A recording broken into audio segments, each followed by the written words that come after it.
దేవుని నామానికి స్తోత్రములు. మీ అందరికీ వందనాలు. ఈరోజు మత్తయి సువార్త 5వ అధ్యాయము ధ్యానించుకుందాము. ఆయన ఆ జనసమూహమును చూచి కొండ ఎక్కి కూర్చుండగా ఆయన శిష్యులు ఆయన వద్దకు వచ్చిరి. అప్పుడు ఆయన నోరు తెరిచి ఇలాగు బోధింపసాగెను. ఆత్మ విషయమై దీనులైన వారు ధన్యులు, పరలోక రాజ్యము వారిది. దుఃఖపడువారు ధన్యులు, వారు ఓదార్చబడుదురు. సాత్వికులు ధన్యులు, వారు భూలోకమును స్వతంత్రించుకుందురు. నీతి కొరకు ఆకలి దప్పులు గలవారు ధన్యులు, వారు తృప్తిపరచబడుదురు. కనికరము గలవారు ధన్యులు, వారి కనికరము పొందుదురు. హృదయశుద్ధి గలవారు ధన్యులు, వారు దేవుని చూచెదరు. సమాధానపరచువారు ధన్యులు, వారు దేవుని కుమారులు అనబడుదురు. నీతి నిమిత్తము హింసించబడువారు ధన్యులు, పరలోక రాజ్యము వారిది. నా నిమిత్తము జనులు మిమ్మును నిందించి హింసించి మీ మీద అబద్ధముగా చెడ్డ మాటలెల్లా పలుకునప్పుడు మీరు ధన్యులు. సంతోషించి ఆనందించుడి, పరలోకమందు మీ ఫలము అధికమగును. ఇలాగున వారు మీకు పూర్వమునందుండి ప్రవక్తలను హింసించిరి. మీరు లోకమునకు ఉప్పై ఉన్నారు. ఉప్పు నిస్సారమైతే అది దేని వలన సారము పొందును? అది బయట పారవేయబడి మనుష్యుల చేత త్రొక్కబడుటకే కానీ మరి దేనికి పనికిరాదు. మీరు లోకమునకు వెలుగై ఉన్నారు. కొండ మీద నుండి పట్టణము మరుగై ఉండనేరదు. మనుష్యులు దీపము వెలిగించి కొంచెం కింద పెట్టరు, కానీ అది ఇంట నుండి వారందరికీ వెలుగు ఇచ్చుటకై దీపస్తంభము మీదే పెట్టుదురు. మనుష్యులు మీ సత్క్రియలను చూచి పరలోకమందున్న మీ తండ్రిని మహిమపరచినట్లు వారి ఎదుట మీ వెలుగును ప్రకాశింపనీయుడి. ధర్మశాస్త్రమునైనను ప్రవక్తల వచనములనైనను కొట్టివేయ వచ్చితినని తలంచవద్దు. నెరవేర్చుటకే కానీ కొట్టివేయబడుటకు నేను రాలేదు. ఆకాశమును భూమియు గతించిపోయిననే కానీ ధర్మశాస్త్రం అంతయు నెరవేరు వరకు దాని నుండి ఒక పొల్ల అయినను ఒక సున్నా అయినను తప్పిపోదని నిశ్చయముగా మీతో చెప్పుచున్నాను. కాబట్టి ఈ ఆజ్ఞలో మిగులు అల్పమైన ఈ యొక్క దానినైనను మీరి మనుష్యులకు అలాగున చేయ బోధించువాడెవడో వాడు పరలోక రాజ్యములో మిగులు అల్పుడనబడును. అయితే వాటిని గైకొని బోధించువాడెవడో వాడు పరలోక రాజ్యములో గొప్పవాడనబడును. శాస్త్రుల నీతి కంటెను పరిసయ్యుల నీతి కంటెను మీ నీతి అధికము కాని ఎడల మీరు పరలోక రాజ్యంలో ప్రవేశింపనేరని మీతో చెప్పుచున్నాను. నరహత్య చేయవద్దు. నరహత్య చేయువాడు విమర్శకు లోనగునని పూర్వీకులతో చెప్పబడిన మాట మీరు వినియున్నారు కదా. నేను మీతో చెప్పునదేమనగా, తన సహోదరుని మీద కోపపడు ప్రతివాడు విమర్శనకు లోనగును. తన సహోదరుని చూచి వ్యర్థుడా అని చెప్పువాడు మహాసభకు లోనగును. ద్రోహి అని చెప్పువాడు నరకాగ్నికి లోగగును. కావున నీవు బలిపీఠమునొద్ద అర్పణము నర్పించుచుండగా నీ మీద నీ సహోదరునికి విరోధమేమైనా కలదని అక్కడ నీకు జ్ఞాపకము వచ్చిన ఎడల అక్కడ బలిపీఠమునెదుటనే నీ అర్పణను విడిచిపెట్టి మొదట వెళ్ళి నీ సహోదరునితో సమాధానపడము. అటు తరువాత వచ్చి నీ అర్పణ అర్పించుము. నీ ప్రతివాదితో నీవు త్రోవలో ఉండగానే త్వరగా వానితో సమాధానపడము. లేని ఎడల ఒకవేళ నీ ప్రతివాది నిన్ను న్యాయాధిపతికి అప్పగించును, న్యాయాధిపతి నిన్ను బండ్రౌతుకు అప్పగించును. అంతటా నీవు చెరసాలలో వేయబడుదువు.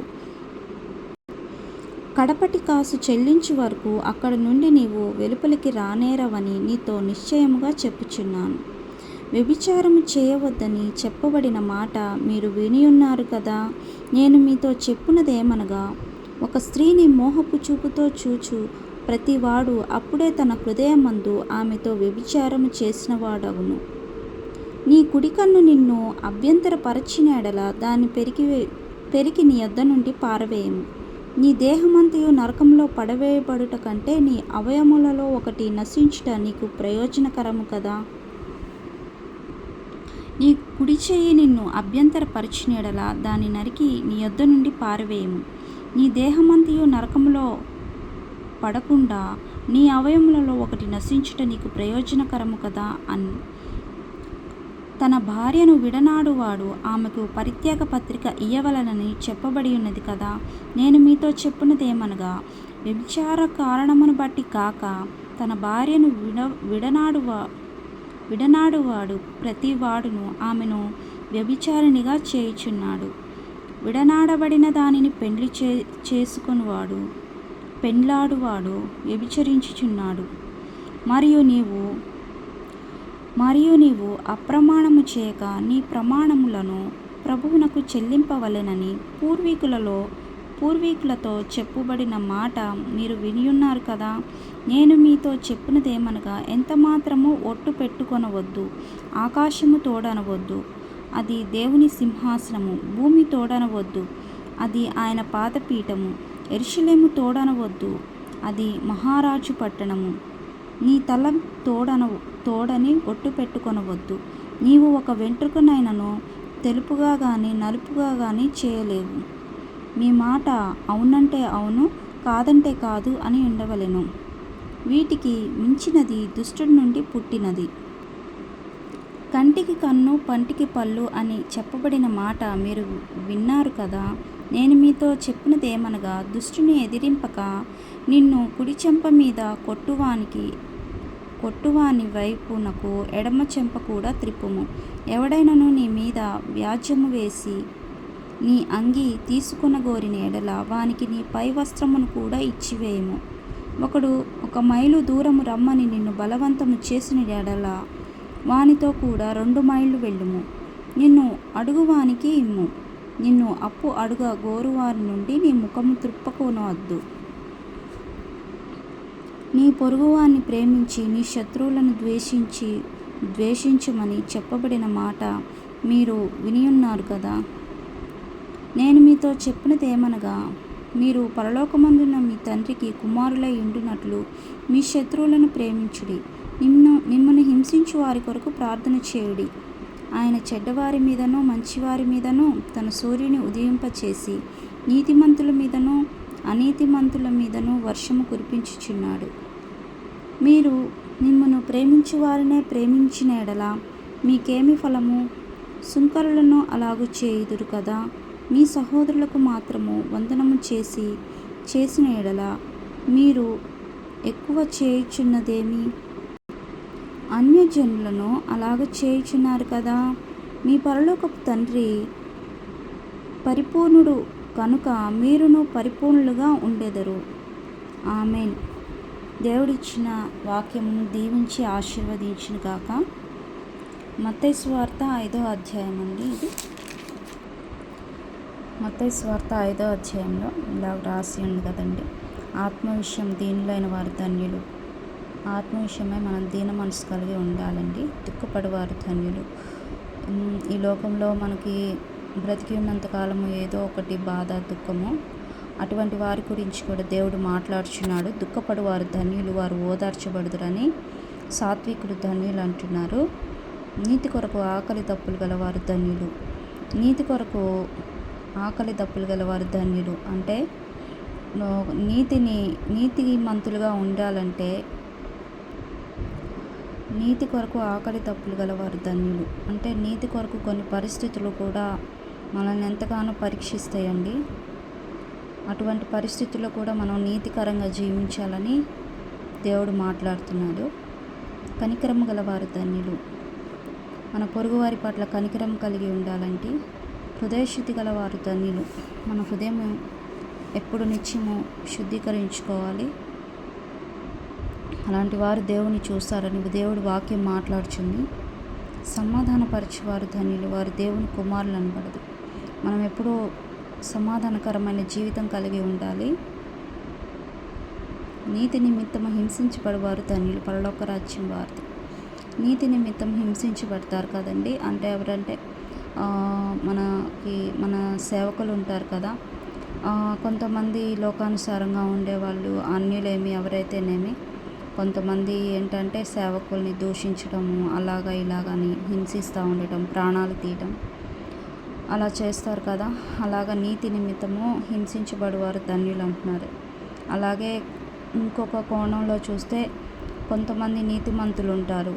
అంటే తప్పులు చేయకుండా ఉంటారు, కానీ కొన్ని సందర్భాల్లో వాళ్ళు తప్పులు చేసేలాగా సందర్భాలు వస్తాయి. కాబట్టి దాని నిమిత్తం హింసించబడేవారు ధన్యులని కూడా దేవుడు మాట్లాడుతున్నారు. మనము ఎటువంటి పరిస్థితులు వచ్చినా నీతికరంగా ఉండాలని దేవుడు ఇక్కడ మాత్రం 2 సందర్భాల్లో మాట్లాడుతున్నారు. నీతి కొరకు ఆకలి తప్పులు గలవారు ధన్యులు, అలాగే నీతి నిమిత్తము హింసించబడేవారు ధన్యులు, పరలోక రాజ్యం వారిది. కాబట్టి ఎక్కువగా మనం హృదయశుద్ధి కలిగి, కనికరం కలిగి, అన్నీ దేవుడు వరుసగా చెప్తున్నాడు మనం ఈ లోకంలో ఎలా జీవించాలో. నీతిమంతులు జ్యోతుల వలె వాళ్ళు ప్రకాశిస్తారు. కాబట్టి మనం నీతికరమైన జీవితాన్ని జీవించాలి. అలాగే నా నిమిత్తము జనులు మిమ్మల్ని నిందించి హింసించి మీ అబద్ధము చెడ్డ మాటల వలె పలుకున్నప్పుడు మీరు ధన్యులు. ఆయన నిమిత్తము మనల్ని హింసలు వస్తాయి, అబద్ధంగా చెడ్డ మాటలు మన మీద పలుకుతారని దేవుడు ముందుగానే వాక్యము రాసి పెట్టాడు. కాబట్టి ఆయన నిమిత్తము దైవజనులు దూషించబడతారండి, హింసించబడతారు. మన ఈ మధ్యకాలంలో జరిగిన ప్రవీణ్ పాస్టర్ గారి నిమిత్తం కూడా ఇలాంటిదే జరిగిందని నేను అనుకుంటున్నాను. నా నిమిత్తము జనులు మిమ్మల్ని నిందిస్తారు, ఆయన్ని నిందించారు, చెడ్డ వ్యసనాలు ఉన్నాయని, అలాగే ఆయనని యాక్సిడెంట్ అని అంటున్నారు. మరి అదేం జరిగిందో దేవుడికే తెలుసు. ఆయన మీద అబద్ధంగా చెడ్డ మాటలు పలుకుతున్నారు. ఇవన్నీ కొన్ని ఏంటంటే సేవకుల మీద ఇలాంటి నిందలు పడుతూ ఉంటాయని దేవుడు ముందుగానే వాక్యాల ద్వారా రాసి పెట్టారు. అలాంటి వాడిది పరలోక రాజ్యము, వాళ్ళు ధన్యులు అని దేవుడు వాక్యం చెప్తుంది. సంతోషించమంటున్నారు, ఆనందించమంటున్నాడు దేవుడు. పరలోక రాజ్యం మీ ఫలము అధికమగును అంటున్నాడు. కాబట్టి ఈ రోజుల్లో దైవజనులకి, నామకార్థంగా ఉండే సేవకులకి ఇటువంటివి లేవని నేను అనుకుంటున్నా. ఎందుకంటే ఎవరు ఏ దైవజనుడు వాక్యం చెప్పామా ఉన్నామా అని ఉంటున్నారు. కానీ ఆయన నిమిత్తము హింసించబడటం, ఆయన నిమిత్తము దూషించబడటం ఏ దైవజనుల దగ్గర నేను చూడట్లేదు. కానీ ఆయన వాక్యాన్ని ఉన్నది ఉన్నట్టుగా బోధిస్తుంటే ఇలాంటివి జరుగుతున్నాయి. కాబట్టి ప్రతి ఒక్క దైవజనులు ఆయన వాక్యాన్ని ఉన్నట్టు బోధించండి. కఠినంగా ఉండిద్ది ఆయన వాక్యం. ఎప్పుడు దేవుడు కార్యాలు జరిగిస్తాడు, ఎప్పుడు దేవుడు మన పక్షాన ఉంటాడు. దేవుడు చాలా ఈజీగా చెప్పేస్తారు వాక్యాన్ని, కానీ కఠినంగా ఎవరు చెప్పరు. కాబట్టి ఇక్కడ మత్తయి సువార్త 5వ అధ్యాయం 11లో దేవుడు చాలా గొప్ప మాట చెప్తున్నాడు. ఆయన నిమిత్తము ఈ లోకంలో ఇలాగా బాధలు ఉంటాయని, అటువంటి వారికి పరలోకంలో అధిక ఫలము ఉంటుంది అని దేవుడు వాక్యం చెప్తుంది. మీరు లోకమునకు ఉప్పై ఉన్నారు. ఉప్పు నిస్సారమైతే అది దేని వలన సారము పొందును? అది బయట పారవేయబడి చేత త్రొక్కబడటకే కానీ మరి దేనికి పనికిరాదు. మీరు లోకమునకు వెలుగై ఉన్నారు. ఇప్పుడు ఉప్పు అనేది కూరలో వేస్తే అది కనిపించదు కదండి.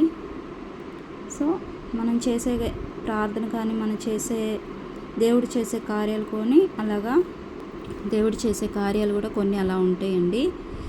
అలాగే ముఖ్యంగా మనము చర్చికి వెళ్ళినప్పుడు మనం కానుకలు ఇచ్చినప్పుడు అది రహస్యంగా ఉండాలి, ఎవరికి చెప్పకూడదు.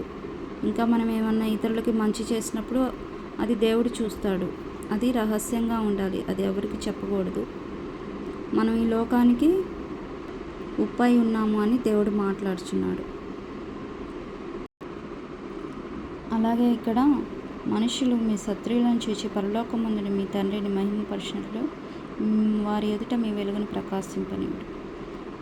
మన క్రియలను బట్టి మన ఎదుటివారు కూడా మనల్ని గమనిస్తూ ఉంటారండి. మన క్రియలను బట్టి ఎదుటివారు కూడా మనల్ని మారుతారు. కాబట్టి మన క్రియలు పరిశుద్ధంగా ఉండాలి దేవుడి ఎదుట. మన క్రియలు ఎలా ఉండాలంటే మన తండ్రిని మహిమపరచాలి. ఇతరులు మనల్ని చూసినప్పుడు వీళ్ళు పరిశుద్ధులు, దేవుని నమ్ముకున్న వాళ్ళు వాళ్ళు చాలా పరిశుద్ధంగా జీవిస్తారు. వ్యర్థకరమైనవి వారి కుటుంబాల్లో, వారి గృహాల్లో ఉండవు. వారి కుటుంబము చాలా నెమ్మదిగా ఉంటుంది. ప్రేమ, వాళ్ళు ఇతరుల పట్ల చాలా ప్రేమ కలిగి ఉంటారు. దేవుడు చెప్పిన కార్యాలన్నీ మనలో చూస్తారు. కాబట్టి మన తండ్రిని మనము మన క్రియల ద్వారా మహిమపరచాలని.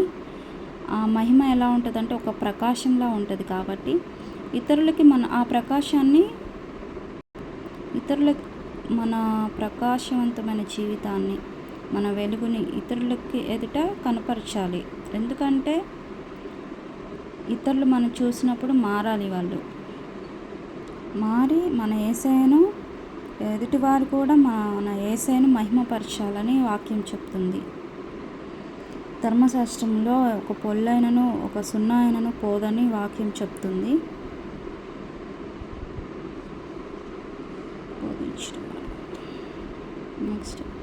నెక్స్ట్ ఏం చెప్తుందంటే మన నీతి అనేది గొప్పగా ఉండాలి.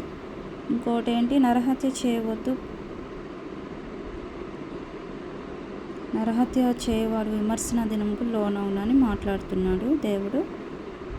మన సహోదరుని, మన తోటివారిని, అక్క చెల్లెలైన సహోదరులైన ఎవరినైనా ప్రేమించాలి. ఎదుటివారిని దూషించకూడదు. ఇలాగా వ్యర్థుడా అని, మన సహోదరుని అని అలాగ కోపం తెచ్చుకోకుండా ప్రేమించే మనసు ఉండాలి. ద్రోహి అని వ్యర్థకరమైన మాటలతో మన సహోదరుని, మన తోడబుట్టిన వాళ్ళని బాధ పెట్టకూడదండి. ఎటువంటి కార్యాలు, ఎటువంటి మనల్ని ఎవరు ఎంత దూషించినప్పటికీ ఇతరుల పట్ల ప్రేమ కలిగి ఉండాలి. అలాగే దేవుడు మాట్లాడుతున్నాడు, బలిపీఠం వద్ద మనం అర్పణలు అర్పిస్తాం కదా, అక్కడ మనం ఏదైనా మన హృదయాల్లో ఏదైనా ఎవరినైనా తిట్టుకొని ఉన్నా, ఎవరినైనా దూషించి ఉన్నా మన హృదయానికి తెలుస్తుంది. కాబట్టి అది గుర్తుపట్టి అది ఆ కానుక ముందు పక్కన పెట్టేసి వెళ్ళి విరోధంగా ఎవరితో అయితే ఉన్నామో వారికి సారీ చెప్పి వాళ్ళతో సమాధాన పడమని దేవుడు చెప్తున్నాడు. అప్పుడు తర్వాత వచ్చి అర్పణ అర్పింపమంటున్నాడు. అంటే మన మనసులో కుళ్ళు, కక్షలు అలాంటివి పెట్టుకొని అవి మనము కానుకలు ఇచ్చిన దేవుడు అంగీకరించడు. మన పొరుగువారిని ప్రేమించినదే దేవునికి ఇష్టమైన కార్యము. కాబట్టి మన కుటుంబీకుల్లో కానీ, మన శత్రువులు ఎవరైనా కానీ, మన మిత్రులు, ప్రతి ఒక్కరిని ప్రేమించమని దేవుడు చెప్తున్నాడు. అవన్నీ మనసులో మనం ఇతరుల పట్ల వ్యర్థంగా ఆలోచించి, ఇతరులతో తగాదలాడి, ఇతరులతో ద్వేషం కలిగి ఉండి, అలాంటివి మన మనసులో ఉండి మనం పైకి ఎంత ప్రేమగా దేవుడి సన్నిధిలో మన ముఖాలు ఎంత ఏడ్చి ప్రార్థన చేసినా కానీ దేవుడు ఆలకించడు. అర్పణ నిమిత్తమే దేవుడు అది విడిచిపెట్టి నీ సహోదరుని పట్ల సమాధాన పడమని మాట్లాడుతున్నాడు. అప్పుడు తర్వాత వచ్చి అర్పించమన్నాడు అర్పణలు. కాబట్టి ప్రతి ఒక్కరితో సమాధానం కలిగి ఉండి దేవుడికి ఇవ్వవలసినవి ఇవ్వాలి. ఇంకొకటి 27లో చెప్తున్నాడు దేవుడు, వ్యభిచారం చేయవద్దని చెప్పిన మాట విన్నారు. ఏంటంటే వ్యభిచారం చేయవద్దు అనేది కూడా దేవుడు చెప్పిన ఒక ఆజ్ఞ. ఏంటంటే ఒక స్త్రీని మోహపు చూపుతో చూస్తేనే అప్పుడు వ్యభిచారం చేసినట్లు అని దేవుడు మాట్లాడుతున్నాడు. కాబట్టి నీ చూపులు కూడా పరిశుద్ధంగా ఉండాలని దేవుడు వాక్యం చెప్తుంది. ఏది పడితే అది మన కళ్ళతో చూడకూడదండి. వ్యర్థకరమైనవి ఒక స్త్రీని మోహపు చూపుతో చూడకూడదని దేవుడు వాక్యం ఎంతగానో ఖండితంగా చెప్తున్నాడు దేవుడు. కాబట్టి మనము ఇతరులని మాట్లాడేటప్పుడు కానీ, చూసేటప్పుడు కానీ మన చూపులు కూడా పరిశుద్ధంగా ఉండాలని దేవుడు కోరుకుంటున్నాడు.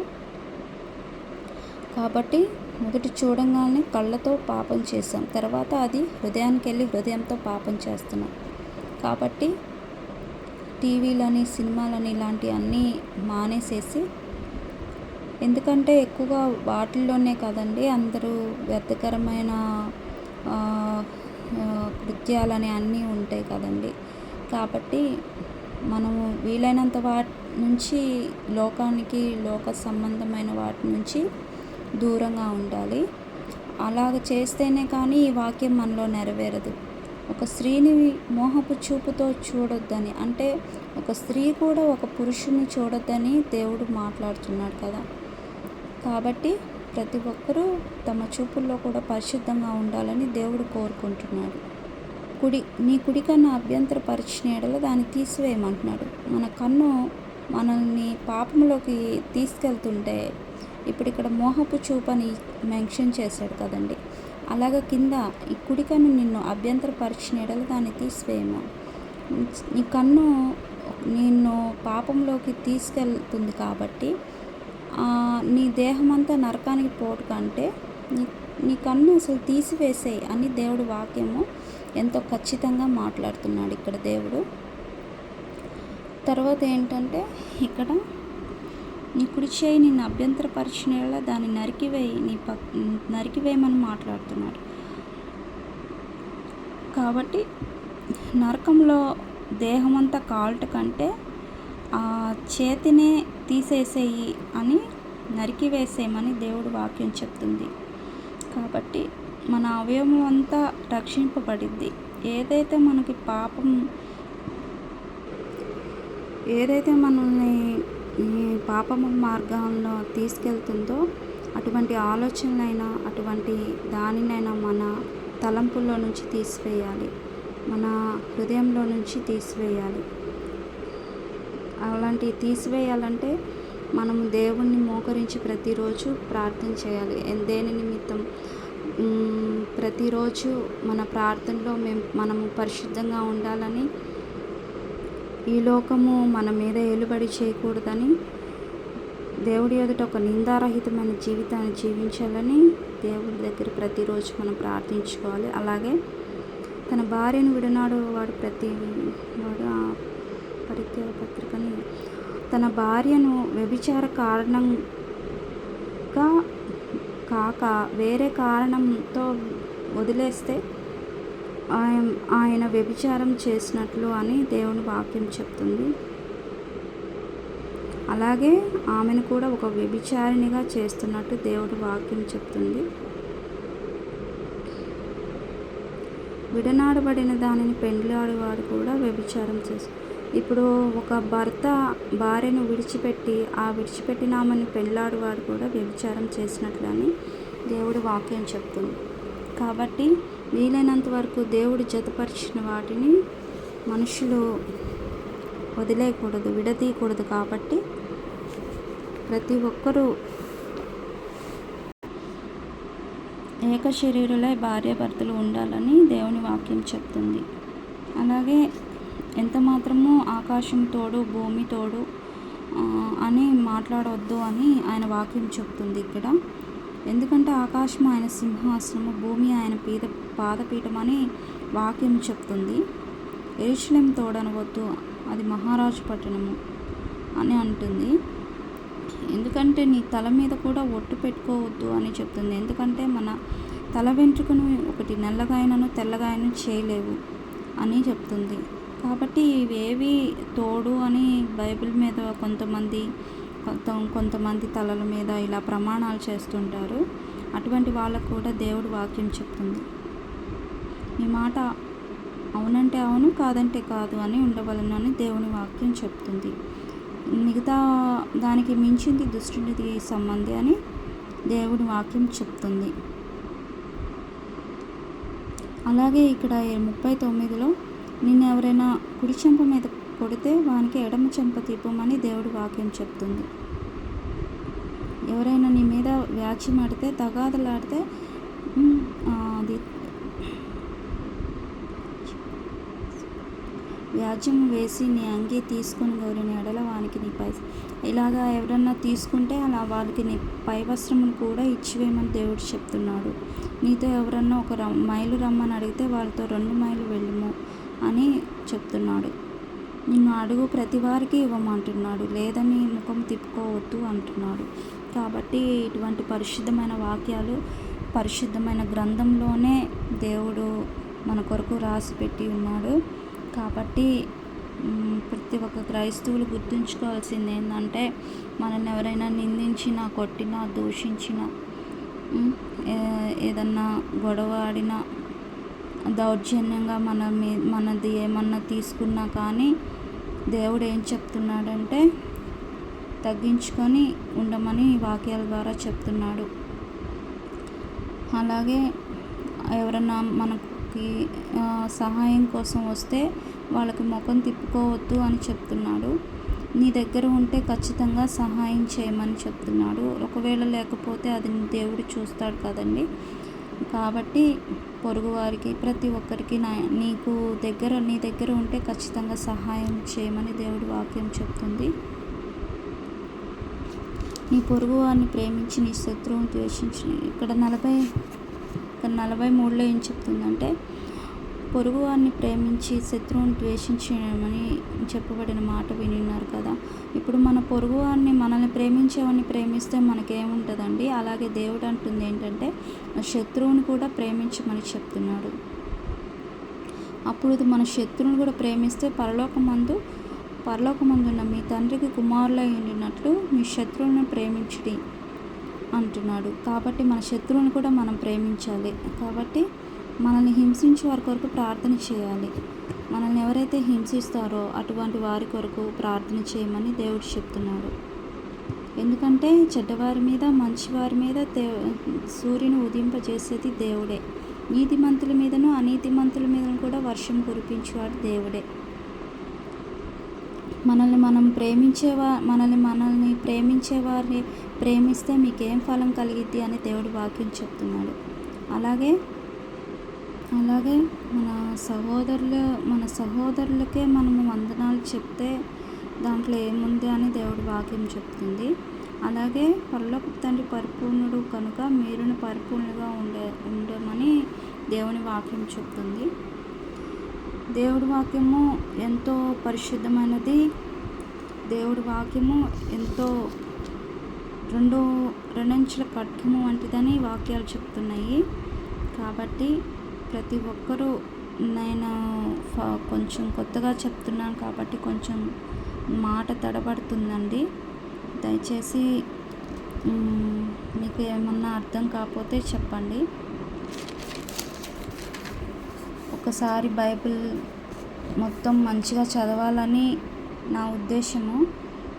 నేను దేవుడిని ప్రార్థిస్తాను మిస్టేక్స్ లేకుండా చదవాలని. కాబట్టి ఇది 5వ అధ్యాయం అండి. రేపు 6వ అధ్యాయాన్ని చదువుతాను. చిన్న ప్రార్థన చేసుకున్నాం. పరలోకమందున్న నా తండ్రి, నీకు స్తోత్రములు చెల్లిస్తున్నాను ప్రభువా. దేవా, అయ్యా, ఈరోజు మత్తయి సువార్త 5వ అధ్యాయము ధ్యానించుకొనిచుండగా తండ్రి, మా పొరుగువారిని ప్రేమించమని, మా శత్రువుల్ని ప్రేమించమని, అయ్యా, మా సహోదరులకి నాయన ముఖము తిప్పుకోనకూడదని, మా సహోదరుని నా తండ్రి అయ్యా యేసయ్యా ద్వేషించకూడదని నాయన ఎన్నో వాక్యాల ద్వారా మీరు మాట్లాడుచున్నారు తండ్రి.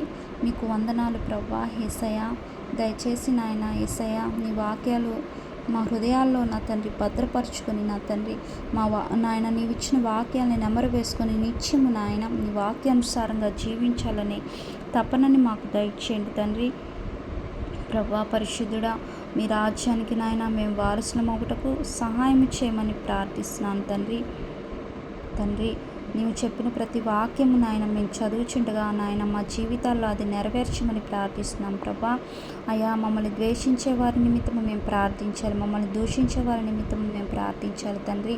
అలాగే నా తండ్రి, ప్రతి ఒక్కరూ నాయన మారు మనసు పొందుకొని రక్షణ మార్గంలోకి రావాలని ప్రార్థిస్తున్నాను తండ్రి. యేసయ్యా తండ్రి, నాయన వాక్యాలు చదువుచుండగా చిన్న చిన్న పొరపాట్లు చదువుచుండగా క్షమించండి ప్రభా. దయచేసి నాయన వాక్యము నా తండ్రి అయ్యా యేసయ్యా మంచిగా నా తండ్రి చక్కని స్వరంతో చదివే కృపని ఇవ్వ ప్రభా. దయచేసి నాయన వాక్యం వినిన ప్రతి ఒక్కరూ, వాక్యం చదివిన ప్రతి ఒక్కరూ నాయన దీవించండి ప్రభా. యేసయ్య అయా వాక్యాన్ని ప్రతి ఒక్కరి హృదయాల్లో భద్రపరుచుకొని నాయన ఈ వాక్యానుసారంగా జీవించే కృపనివ్వండి తండ్రి. ఏ పాటి దానిని తండ్రి, కేవలం నీవు ఇచ్చిన ఉచితమైన కృపని బట్టి నేను సజీవులలో ఉండి బ్రతికి ఉన్నాను తండ్రి. దేవా, నీకే కృతజ్ఞతాస్తుతులు స్తోత్రములు చెల్లిస్తున్నానయ్యా. అయా దయచేసి నాయన ప్రతిరోజు నీ వాక్యాన్ని చదువుకున్నట్టుకు ప్రతి బిడ్డకి సమయాన్ని దయచేయమని యేసు నామములో ప్రార్థిస్తున్నాను తండ్రి. Amen, amen, amen. ప్రతి ఒక్కరికి వందనాలమ్మ. ఆమెన్.